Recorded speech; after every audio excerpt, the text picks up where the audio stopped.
जय हिंद। देखिए आज के इस वीडियो में हम लोग संसद यानी कि पार्लियामेंट को समझेंगे। ठीक है, तो ये भारतीय संसद है क्या है, ये आज के वीडियो में हम पूरा समझेंगे।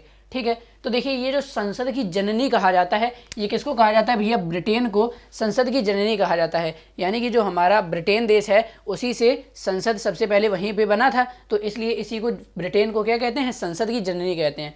अब बच्चा इसी में ये सबसे ज़्यादा कन्फ्यूज होता है और एग्जाम में गलत करके आता है कि संसद की जननी ब्रिटेन, और ये जो संसद शब्द है ना, ये फ्रांस से लिया गया है, यानी कि फ्रेंच भाषा से लिया गया है, जो फ्रांस की भाषा है। ठीक है, तो यहीं पे दिक्कत हो जाती है। पूछता है कि जो संसद है उसकी जननी कौन है। ठीक है, तो मार के चला आता है कि फ्रांस है, बल्कि फ्रांस नहीं है। फ्रांस जो है, फ्रांस भाषा से शब्द लिया गया है संसद, लेकिन जो संसद की जननी है वो क्या है भैया? वो है ब्रिटेन। चलिए ठीक है, तो ये दो चीज़ें आपको क्लियर हो गई कि जो संसद की जननी है वो ब्रिटेन है, और संसद ये जो शब्द है ना पार्लियामेंट, ये किससे लिया गया है? फ्रेंच भाषा से, जो कि फ्रांस की भाषा है। ठीक है, अब ये जो भारत की संप्रभुता है ये संसद में निहित होती है। अब देखिए यहाँ पर एक वर्ड आया है संप्रभुता, तो इसका मतलब क्या होता है? तो ध्यान से समझिए। देखिए संप्रभुता मतलब होता है कि जैसे कि हमें कोई काम करना है ना, तो हमें किसी की परमिशन की ज़रूरत नहीं पड़ेगी। ठीक है, वो अपना डिसीजन हम खुद ही लेंगे। हमें कोई भी काम करना है, हमें कहीं घूमने जाना है, कुछ खाने जाना है, तो हमें किसी से पूछना नहीं है। यानी कि हमारे ऊपर हमारी खुद की क्या है? संप्रभुता है, यानी कि अपना निर्णय हम खुद लेंगे। ठीक है, तो वैसे तो भारत की जो संविधान की प्रस्तावना है उसमें ही भारत को संपूर्ण प्रभुत्व संपन्न देश कहा गया है। यानी कि भारत जो है वो अपने डिसीजन खुद लेगा, ये नहीं कि किसी दूसरे देश से पूछ कर लेगा। लेकिन अब एक बात बताइए, इसमें कहा गया है कि भारत की संप्रभुता संसद में निहित होती है। यानी कि भारत में भी जो भारत की संप्रभुता है, यानी कि भारत अपने खुद ही डिसीजन लेगा, किसी से भी पूछने की जरूरत नहीं है, तो वो किस में है? संसद में है। यानी कि संसद ने एक बार जो कह दिया ना, एक बार जो कानून संसद ने कह दिया, बस वो हो जाएगा। ठीक है, तो जैसे कि कोई भी कानून होगा वो संसद कह देगी तो वो लागू हो जाएगा। ठीक है, उसके बाद अब उसे कोई कुछ नहीं कर सकता। इसलिए जो भारत देश की संप्रभुता है वो क्या है? वो संसद में निहित होती है। इतना समझ में आ गया? अब देखिए अंतर्राष्ट्रीय संधि को लागू कौन कर सकता है? संसद कर सकता है। अब देखिए मान लीजिए कि हमारे देश के प्रधानमंत्री कौन है? मोदी जी हैं।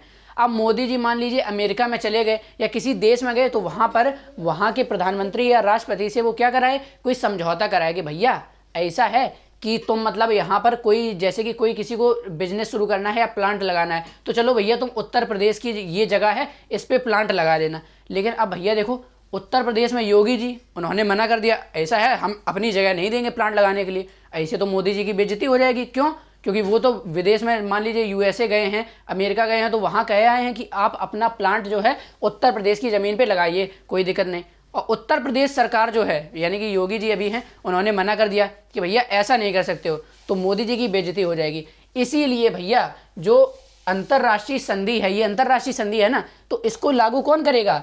संसद करेगा, और बिना उस राज्य की अनुमति के। यानी कि क्योंकि संसद क्या है? संसद में ही तो भारत की संप्रभुता है।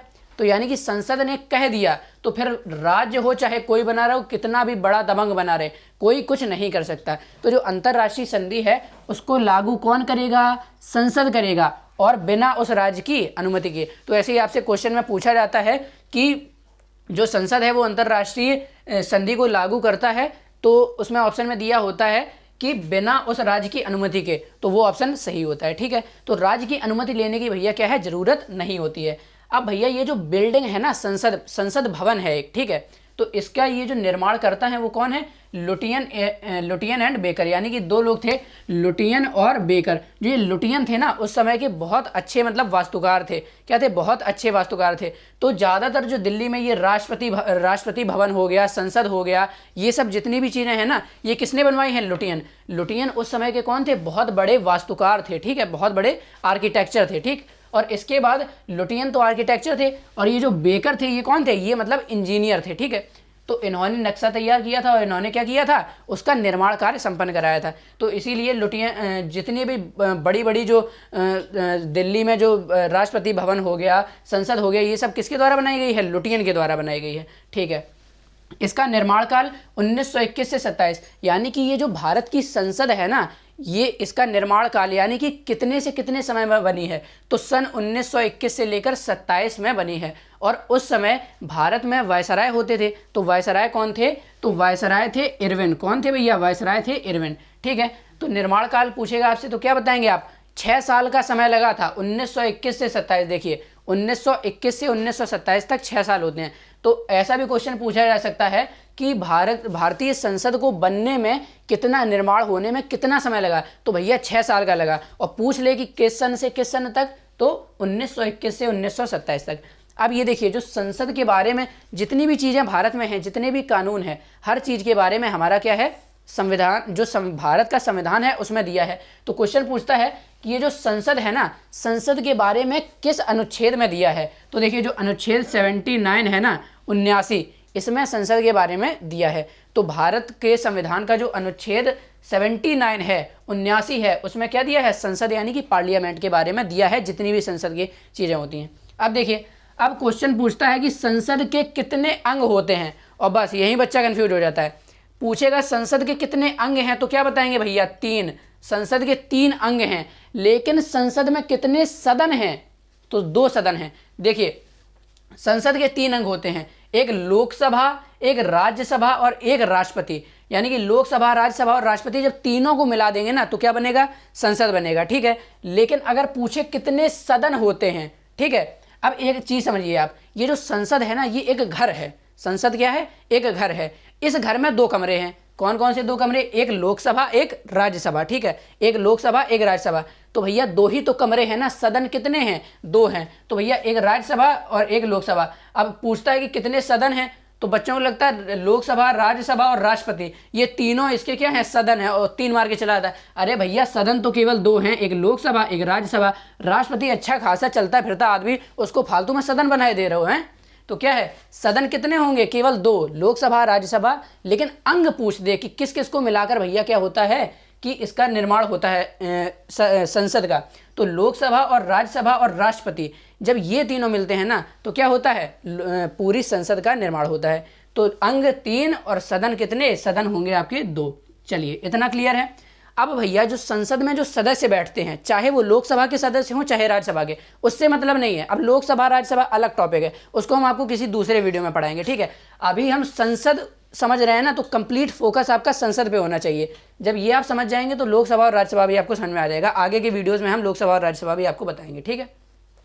तो जो संसद में सदस्य बैठते हैं, चाहे लोकसभा के सदस्य हों चाहे राज्यसभा के, तो उनको बोलेंगे क्या, कुछ तो बोलेंगे ना, तो उनको बोलते हैं सांसद। क्या बोलते हैं, सांसद। जैसे और इंग्लिश में क्या बोलते हैं, मेंबर ऑफ पार्लियामेंट, MP बोलते हैं। क्या बोलते हैं, MP, मेंबर ऑफ पार्लियामेंट। और हिंदी में सांसद। आपको अपने अपने क्षेत्र का सांसद पता होगा, जैसे कि कानपुर के सांसद कौन है, डॉक्टर मुरली मनोहर जोशी, ये कौन है, कानपुर के सांसद हैं, ठीक है। इतना क्लियर है। तो भैया जो सदस्य बैठेंगे उसमें, चाहे लोकसभा के हो चाहे राज्यसभा के, वो क्या होगा, सांसद होगा। अब देखिए ये जो लोकसभा है ना, लोकसभा, इसको भैया जो यूके है यानी कि वही ब्रिटेन जो है, इसमें इसको हाउस ऑफ कॉमन बोला जाता है। अपने भारत में क्या बोला जाएगा, लोकसभा बोला जाएगा। लेकिन जो क्वेश्चन पूछता है कि भैया इंग्लैंड में इसको क्या बोलते हैं, ब्रिटेन में क्या बोलते हैं, तो हाउस ऑफ कॉमन बोलते हैं। यानी कि अपने यहाँ लोकसभा, लोक मतलब क्या होता है, जो जनता है, इन्हीं के तो प्रतिनिधि बैठते हैं ना लोकसभा में, तो हाउस ऑफ कॉमन इसको इंग्लैंड में बोलते हैं, ठीक है। इसके बाद जो हाउस ऑफ रिप्रेजेंटेटिव्स है, इसको बोलते हैं USA में। प्रतिनिधि मतलब क्या होता है इंग्लिश में, रिप्रेजेंटेटिव्स। तो हम लोग जो प्रतिनिधि चुनते हैं वही तो जाके ना लोकसभा में बैठते हैं। तो देखिए, तो इसको क्या बोलते हैं, जो USA है यानी अमेरिका में, इसको बोलते हैं हाउस ऑफ रिप्रेजेंटेटिव्स, और इंग्लैंड में इसको बोलते हैं हाउस ऑफ कॉमन। कॉमन यानी कि सामान्य, लोगों का, सामान्य लोगों का, ठीक है। और यहीं पे बात करें कि इसको जो राज्यसभा है, इसको UK में क्या बोलते हैं, इसको यूके में बोलते हैं हाउस ऑफ लॉर्ड्स। क्योंकि राज्यसभा क्या होता है, राज्यसभा उच्च सदन होता है, ठीक है। लॉर्ड्स मतलब बड़े आदमी, ठीक है। तो राज्यसभा को क्या बोलते हैं इसमें, यूके में हाउस ऑफ लॉर्ड्स, और USA में बोलते हैं सेनेट। USA में क्या बोलते हैं, सेनेट। और अपने भारत में क्या बोलते हैं, राज्यसभा। एकदम सिंपल है, भारत में राज्यसभा और उसको लोकसभा, और लोकसभा को UK में बोलेंगे हाउस ऑफ कॉमन, USA में बोलेंगे हाउस ऑफ रिप्रेजेंटेटिव्स, ठीक है। और राज्यसभा को UK में क्या बोलेंगे, हाउस ऑफ लॉर्ड्स, और राज्यसभा को USA यानी कि अमेरिका में क्या बोलेंगे, सेनेट। ये क्वेश्चन, ये 4 जो चीज़ें हैं ये बहुत इंपॉर्टेंट हैं, एग्जाम में सीधे सीधे इससे क्वेश्चन पूछा जाता है, ठीक है। अब देखिए एक चीज़ आप समझिए, ये जो अब लोकसभा और राज्यसभा, मैंने आपको बताया था कि इसके क्या हैं, 2 कमरे हैं, एक लोकसभा एक राज्यसभा। जो लोकसभा है इसके बारे में भैया अनुच्छेद 81 में वर्णन किया गया है। जो संविधान का अनुच्छेद 81 है इसमें लोकसभा के बारे में वर्णन किया गया है और राज्यसभा के बारे में अनुच्छेद 80 में वर्णन किया गया है। चलिए ठीक है, अब थोड़ा जान लेते हैं। यहाँ पर देखिए, जैसे कि ये आपकी क्या हो गई, ये आपकी संसद हो गई, ठीक। संसद में इस साइड देखिए, संसद में इस साइड क्या गोलाकार है ना, संसद इस तरह से थोड़ी वक्राकार घूमी हुई है। इस साइड हो गई आपकी लोकसभा, ठीक है, और इस साइड क्या हो गई आपकी, इस साइड हो गई आपकी ये राज्यसभा, ठीक है। LSRS लिखे हैं, लोकसभा और राज्यसभा, आपको समझ में आ रहा होगा, ठीक है। अब ये जो ये बीच का ये बचा ना, ये इसको बोलते हैं सेंट्रल हॉल। इसको क्या बोलते हैं, सेंट्रल हॉल। सेंट्रल यानी बीच का, हॉल यानी कि कमरा समझ लीजिए, ठीक है। तो ये जो बीच का बचा, इधर लोकसभा इधर राज्यसभा और ये सेंट्रल हॉल। तो देखिए ये जो सेंट्रल हॉल है, अब जैसे कि मान लीजिए कि लोकसभा और राज्यसभा दोनों को एक साथ बुलाना हो तो किसी एक जगह तो इकट्ठा करना होगा। तो या तो फिर भैया लोकसभा के लोग राज्यसभा में तो घुस नहीं जाएंगे और ना राज्यसभा के लोग लोकसभा में घुस जाएंगे। तो इसलिए क्या बनाया गया, सेंट्रल हॉल बनाया गया। तो ये जो दोनों है ना, यहाँ आकर आपस में मिलेंगे सेंट्रल हॉल में। और जो भारत का संविधान है, भारत का संविधान अंबेडकर जी ने लिखा है, कहाँ लिखा है, सेंट्रल हॉल में बैठकर लिखा गया है। क्वेश्चन पूछता है कि भारत का संविधान कहाँ बैठ के लिखा गया है, तो संसद के भैया सेंट्रल हॉल में बैठकर लिखा गया है। चलिए इतना आपको क्लियर है। तो दोस्तों आशा करते हैं कि आपको ये समझ में आया होगा कि ये जो संसद है इसके बारे में मैंने आपको बता दिया है और अगले वीडियोज़ में लोकसभा राज्यसभा के वीडियोज़ में आपके लिए लेके आऊँगा। अगर आप चाहें तो इसका स्क्रीनशॉट ले सकते हैं। मिलते हैं आपसे अगले वीडियो में।